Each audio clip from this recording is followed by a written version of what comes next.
In an increasingly busy world, and with more and more academic pressure being placed upon children in schools, creative subjects are often getting squeezed out of the curriculum.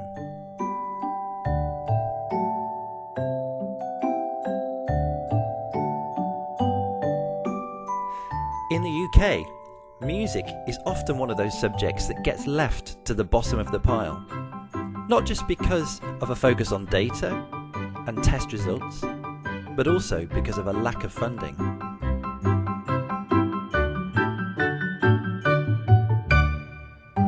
As a passionate music educator and choral conductor, I wanted to do something about this, and in 2019 I was successfully awarded a Winston Churchill Travel Fellowship, which meant I had the opportunity to travel to Finland and America and Canada to search out the very best in music education and choral work.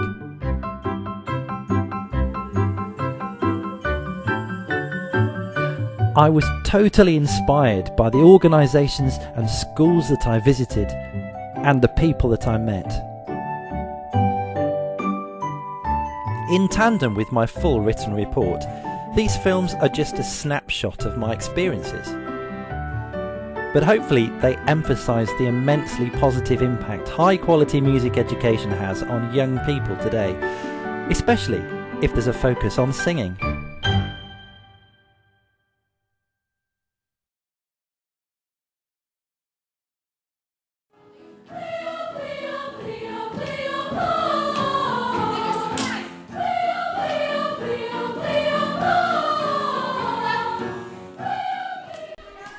The second leg of my Churchill travels took me to North America, where I visited some amazing Canadian and American choral organisations.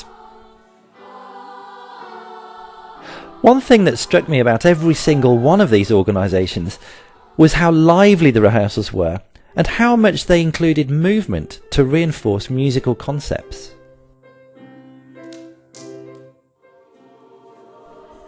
This approach was evident across all age groups, but particularly so amongst the younger choirs. This not only ensures that they develop a love of singing from a young age, it also makes it fun, inclusive, and develops social skills at the same time.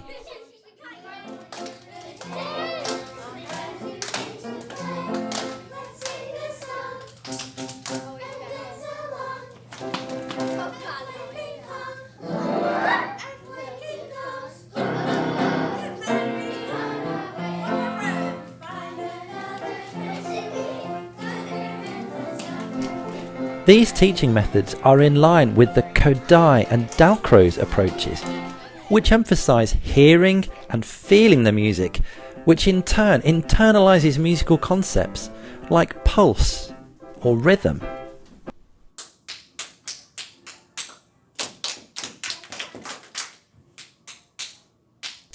As more and more musical concepts are internalised and understood, they can be layered, enabling the children to do 2 or 3 things all at the same time.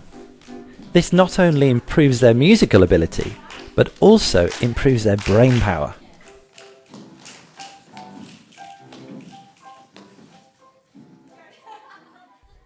Andrew Brown, who works at the Pacific Boy Choir Academy and the Piedmont East Bay Children's Choir near San Francisco, explains more about this musical brain power. And the idea is to get them trying to process 2 simultaneous things, because as a musician, that's what you do. Yeah. And it's basically tackling that very concept. Like, you have to hold 2 ideas at once, and that's what they're not used to doing. They're not used to having to hold. It's like when you learn to play chess, you have to look ahead and hold all these positions in your brain, and that's what makes how chess helps your brain, really. And it's the same idea. So it forces you to think and hold something in your head. Layering musical concepts such as pulse, rhythm and pitch through the use of movement hugely helps children's ability to think and multitask. It enables them to develop their listening skills, hearing sounds both outwardly and inside their head. The Kodály method does just that, and this was observed consistently across all the choirs I visited in North America. This beginning level choir, part of the Indianapolis Children's Choir, are using solfege hand signals to reinforce steps. steps in pitch. This not only helps develop their inner ear, but it also helps them to understand what the notes look like on paper.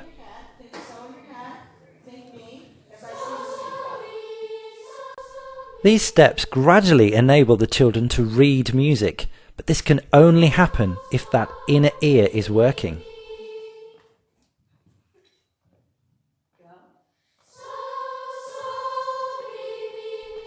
Here, Ruth Dwyer, who is responsible for the curriculum at the ICC, is developing these children's ability to hear each note in their head before they sing it.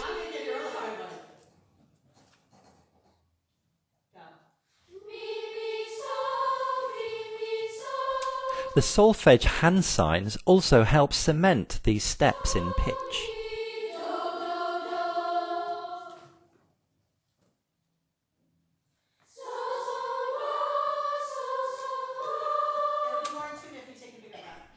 Every child is engaged, fully concentrating, and there's certainly no absence of fun.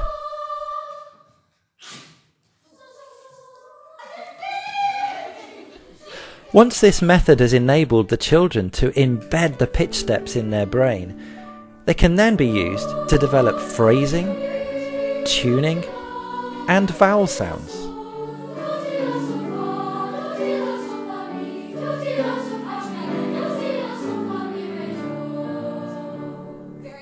It can also help develop an understanding of harmony, as we can see here at the young Naperville singers, as they mix up the notes.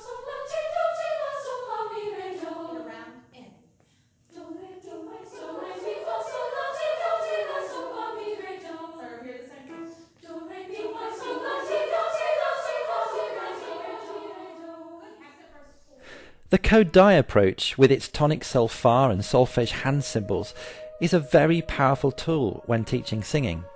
It allows the singers to hear, feel, and see the notes in a complete picture. Andrew Brown explains further.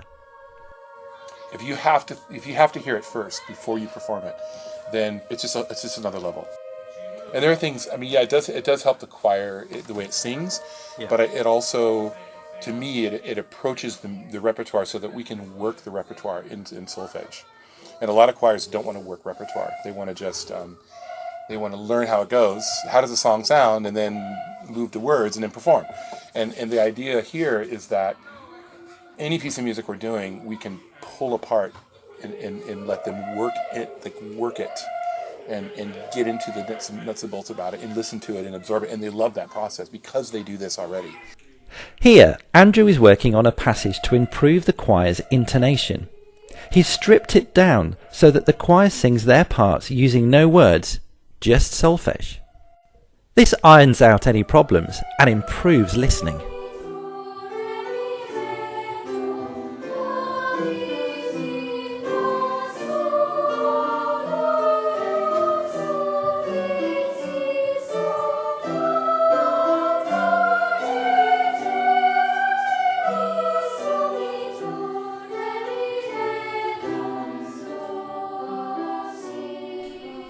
Of course, there is no age barrier for musical learning to start, but as I discovered in Finland, the earlier children start, the better.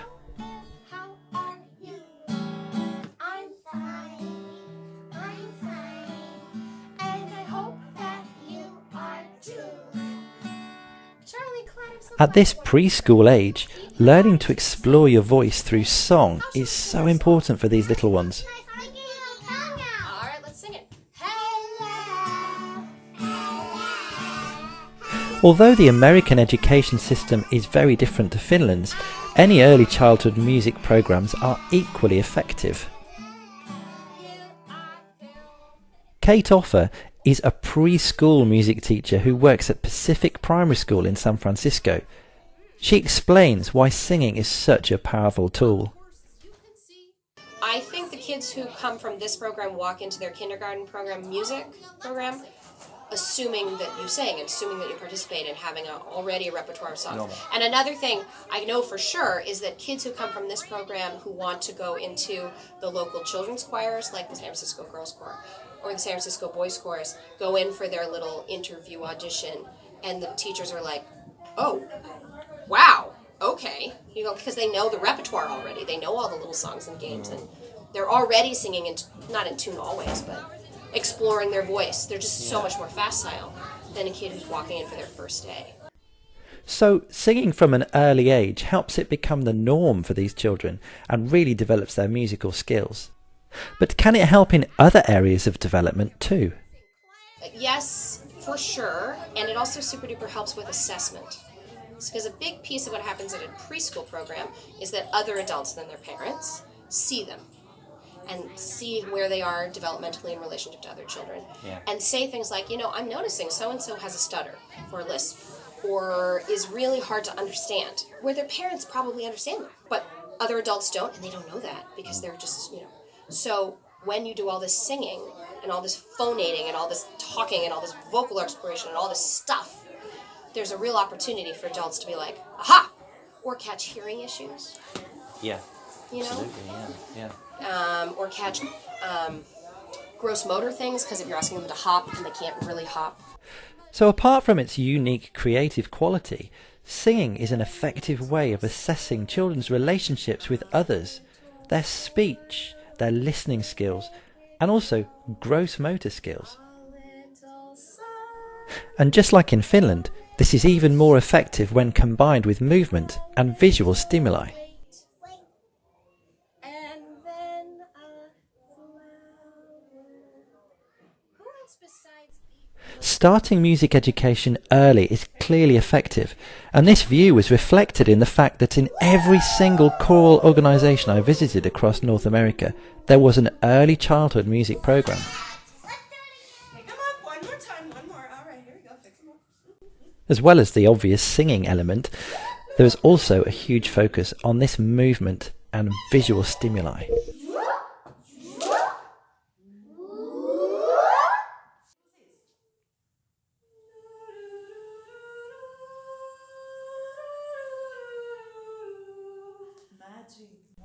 Here at the Hamilton Children's Choir near Toronto, Zimfira Polos is helping the children visualise their phrasing and then put it into practice.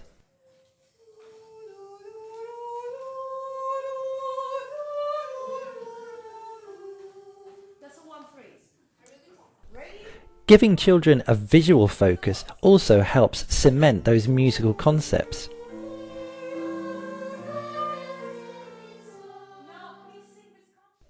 They can then apply these concepts to different aspects of their singing.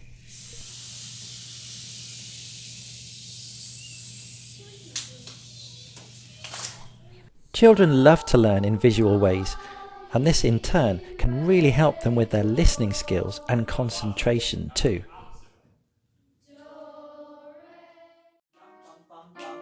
Hey!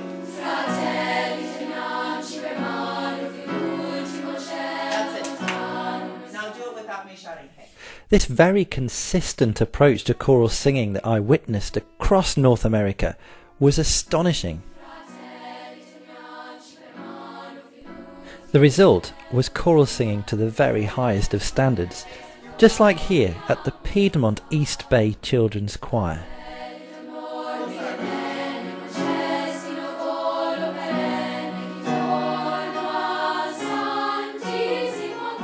Eric Tawan recently took over as artistic director of the Piedmont Choirs, succeeding Bob Geary, their original founding artistic director.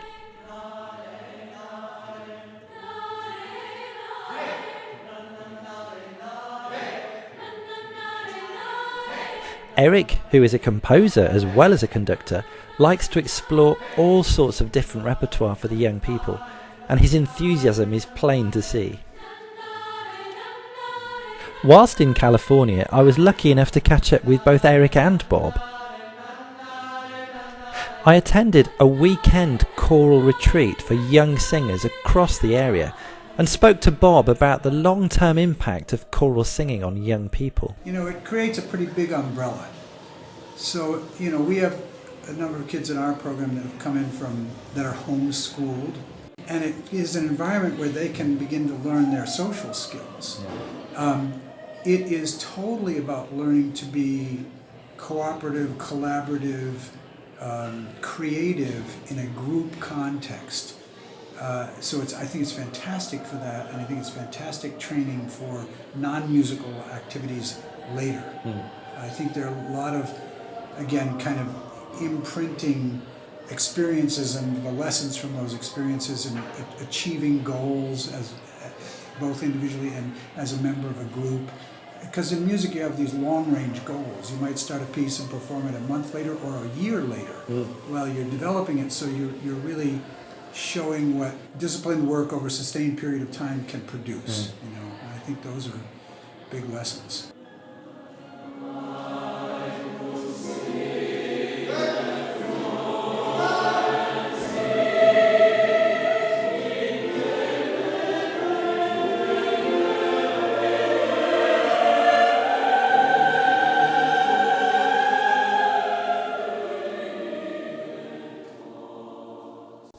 By the time they reach age 17 or 18, many of the young singers I met on my travels had been involved in their choral organisation for 10 or 12 years.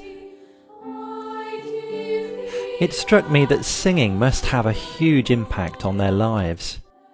Singing is such a powerful tool, and I wanted to know how it had affected these young people, both musically and in other areas of their lives.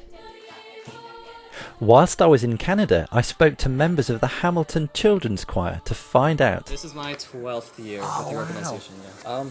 Personally, this is the group that I'm most comfortable and most well connected with, like emotionally. I believe it's helped me academically too. I'm not exactly sure how, but I seem to do better with less effort than some of my peers that aren't as well rounded. Like they don't do athletics or they're not in music as well. So it also probably helps with time management too, since we have to carry so much on our plate. It also helps with work ethic because you have to be able to stand in a rehearsal in the sweltering heat for 9 hours or something, and so if you can do that, then you can sit down and do your chemistry homework. As well as memorize all the music that we have. I also wanted to find out their views on the repertoire that they sing. Do they prefer pop, or do they prefer a wide range? With pop music, you have the music, yes, it's great, but with this type of music, there's so many levels because it's meaty, so you have to work to get it, so then you have a level of accomplishment that you now know it, and then because it's so unique, we add that level of choreography and making it a real performance and not just singing a song.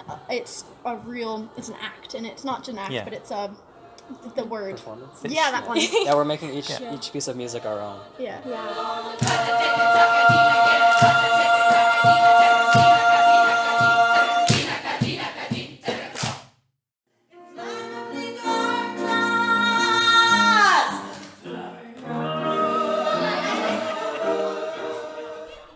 It was fascinating to hear about the positive impacts of singing from some of the singers I met, but I was also interested in whether parents had noticed any impacts too. Oh, I think so. I think it makes them courageous. It makes them more confident. I can see that already. There's things that just within this, she's about a month and a half to 2 months in, and I've noticed a little bit more outgoing personality that was not there before. So it's also let her open her eyes to see that everyone has talent. Maybe my talent's not as good as the next one sitting beside me, but this person brings me along and makes me feel that absolutely. My kids love excellence. Like they love doing something and knowing that they're doing it really well. They're so proud of what they can accomplish. Yeah, they like to watch the videos after of themselves, and they've got really high standards, and they're so proud of what they've accomplished. That's good. Yeah. My husband and I had never been to any of the concerts. This is the first concert with the Hamilton Children's Choir and Illumini. We were actually in the front row. We were like, we were absolutely just gobsmacked. I don't think I'd never heard a children's choir so amazing. And my husband and I, we felt so proud that Hamilton had such an amazing choir, and I've been in choirs all my life, but I honestly wish I'd been in a children's choir like that when I was a child.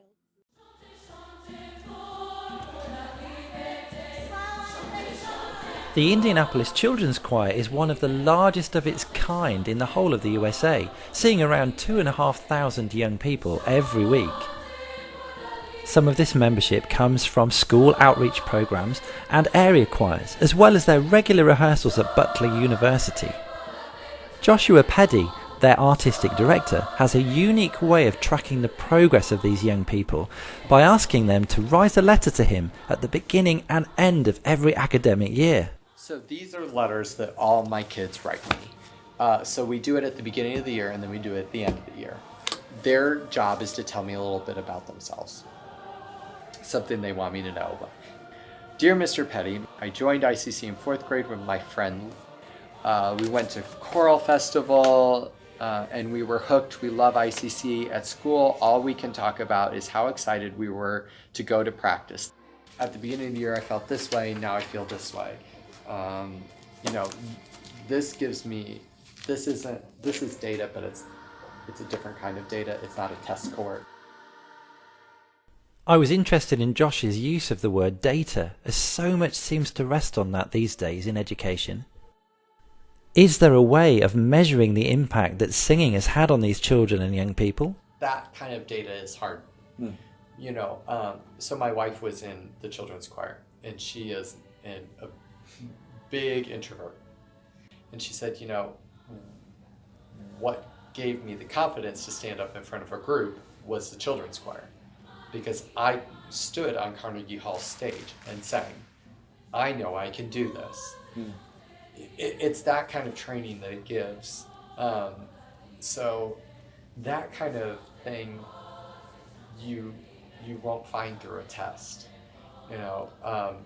Understanding that you have to do your work, being a leader, showing up on time, coming in the right outfit, making sure you're prepared, all of those things. Millions and millions of dollars are spent by corporations every year to train people when they come onto a team. Here's how you communicate well. Here's how you work with others. Here's how you show up on time. Here's how you dress. Isn't that what we do in choir every week?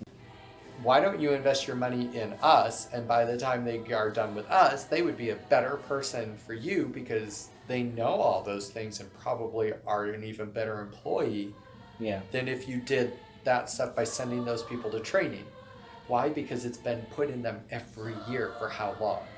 They also have a better sense of community. They have a better sense of work ethic. They have a sense of, I don't want to say loyalty, but there is that loyalty. If they're coming back to a program year after year, there's investment in it. They understand that, and you'll never get that from a test. And so, although it's difficult to measure, the power of singing is undeniable. Its power, joy, impact and influence goes far deeper than any test score could ever do. Apart from making you a better musician, it develops listening, literacy, language, concentration, memory, confidence and courage, and fosters life skills that will stay with you forever. And many argue it improves your sense of teamwork, community and commitment. And of course, it touches us all emotionally.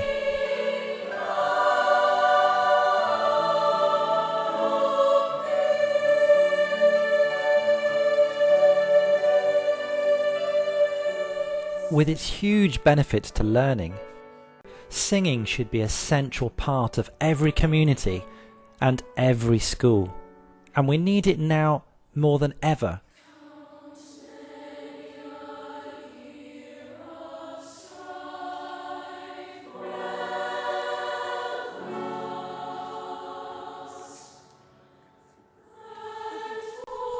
My trip moved me and influenced me in so many ways, too many to mention. The organisations and schools I visited were inspirational, and in return, I'm determined to transfer this inspiration and knowledge to everything I do in my work.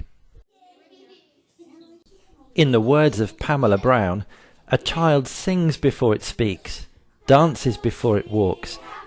Music is in our hearts from the beginning.